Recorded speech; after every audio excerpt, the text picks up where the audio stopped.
خاشعون، ایمان والے کامیاب ہو گئے. یہ نہیں فرمایا ہوں گے، نہیں فرمایا قد افلح، ایمان والے کامیاب ہو گئے. ان کی ایک بڑی نشانی کیا ہے؟ وہ اپنی نمازوں میں خشوع رکھتے ہیں، اپنی نمازوں میں خشوع کا اہتمام کرتے. ایسی چیز نہیں نماز سے علیحدہ کسی چیز میں دل مشغول نہ ہو، اعضاء جوارح حرکت نہ کریں، یہ ہے نماز کا خشوع. نہیں ہے کہ یہ ہو نہیں سکتی. اگر ایسی چیز ہوتی بھائی کریم داتا ہمیں کہتا ہی نہیں. سچی بات ہے، مہربان ذات ہم پر یہ بوجھ ڈالتی نہیں کہ میرا بندہ کر ہی نہیں سکتا. بندہ ہو کر جس میں تھوڑی سی بھی شرف انسانیت کا کچھ حصہ ہو تو وہ اپنے ماتحت پہ وہ بوجھ نہیں ڈالتا جس کے بارے میں اسے پتا یہ کر ہی نہیں سکتا. پتا یہ کر ہی نہیں سکتا، وہ بوجھ نہیں ڈالتا اس پر. تو وہ تو کریموں کا کریم ہے، مہربانوں کا مہربان ہے. وہ ہم پہ یہ ذمہ داری ڈالے کیوں؟ تو یہ آسان سی چیز ہے کہ اعضاء اور جوارح نماز میں پرسکون ہو اور دل غیر اللہ میں مشغول نہ ہو. ایک خیال آ جانا وہ مسئلہ نہیں ہے، ایک ہے دھیان چلے جانا، یہ مسئلہ نہیں ہے.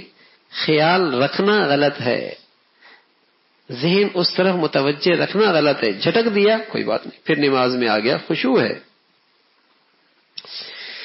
اس میں ہمارے ہاں بڑی زیادتی اور کمی پائی جاتی ہے. ایک قوم تو وہ ہے جسے خشوع کے بارے میں کوئی فکر ہی نہیں، بس نماز پڑھنے کی عادت پڑ گئی ہے. خشوع کی فکر ہی نہیں ہے کہ میں نے اپنی نماز بڑھیا بنانی ہے یا میں نے اپنی نماز خشوع والی بنانی، یہ فکر ہی نہیں ہے. کپڑے بڑھیا ہو جائیں، صحت بڑھیا ہو جائے، دکان بڑھیا ہو جائے، گاڑی بڑھیا ہو جائے، نہ جانے کیا کیا کچھ بڑھیا ہو جائے. ہر چیز کی ایسی فکر ہے کہ نہ جانے کچھ نہ پوچھیے. نماز بھی میری بڑھیا ہو جائے، نماز بھی میری بڑھیا ہو جائے. فرمایا ایک تو وہ ہے کہ جسے خشوع کی فکر ہی نہیں، بس نماز پڑھنے کی عادت پڑ گئی. الحمدللہ یہ اچھی عادت ہے، بری نہیں. نماز پڑھنے کی عادت پڑ جانا بھی اللہ کی بڑی نعمت ہے. اب جس طرح نماز چل رہی ہے پس چل رہی ہے، اس میں کوئی ترقی پیدا کرنے کی فکر نہیں. جب تکبیر تحریمہ کہی یعنی اللہ اکبر کی نیت باندھی تو ایک سوئچ ہو گیا، آن ہو گیا. پھر ایک مشین چل پڑی اور وہ مشین اس طرح چل رہی ہے کہ چلتی جا رہی ہے.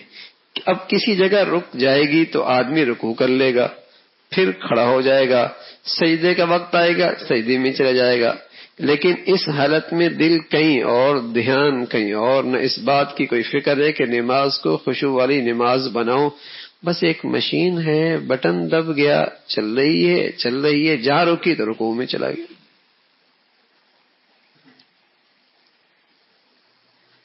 وہ اوقات یہ ہوتا ہے کہ ساری نماز پڑھ گئے اور یہ یاد نہیں رہا کہ پہلی رکعت میں کون سی سورت پڑھی. یعنی اتنا بھی دھیان نماز میں نہیں رہا، پہلی رکعت میں کیا سورت پڑھی، دوسری رکعت میں کیا پڑھا تھا. بس جلدی اور تیزی سے تو چل میں آیا، معاملہ کر لیا. سورہ فاتحہ بھی تیزی سے پڑھ لی، سورت بھی جلدی سے پڑھ لی، پھر جلدی سے رکوع کے اندر گئے، جلدی سے سجدہ کر لیا. اس کو حدیث میں چونچے مارنے سے تعبیر کیا ہے. چونچے مار رہا ہے، کوے کی طرح چونچے مار رہا ہے، حدیث میں اس سے تعبیر کیا ہے.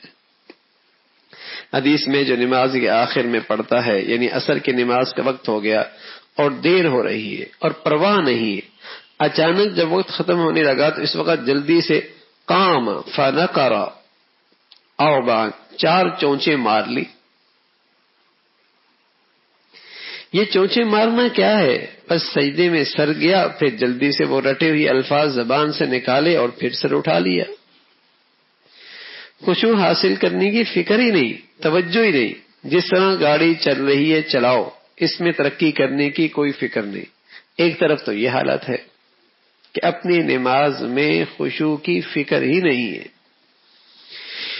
دوسری طرف بعض حضرات کی حالت یہ کہ اس کو خشوع حاصل کرنے کی کچھ فکر تو ہے، اور اس فکر کے نتیجے میں خشوع حاصل کرنے کی کوشش بھی کرتے ہیں، لیکن جب خشوع حاصل نہیں ہو پاتا، جو اس کا اعلیٰ درجہ ہے وہ حاصل نہیں ہوتا، تو مایوس ہو جاتے.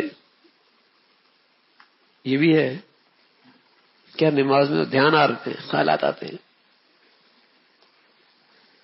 مایوس ہونے لگتا ہے کہ یہ کوئی ایسی چیز ہے کہ یہ تو ممکن ہی نہیں ہے، اور یہ سمجھتے ہیں یہ تو ہمارے اختیار سے باہر کی بات ہے. جب مایوسی ہو گئی اور یہ کبھی حاصل ہوگا ہی نہیں اور اس کو اپنے اختیار سے باہر سمجھ لیا، تو اس کا نتیجہ یہ ہوتا ہے کہ اب خشوع حاصل کرنے کی فکر تھی وہ بھی رفتہ رفتہ ختم ہو جاتی، اور پھر جہاں سے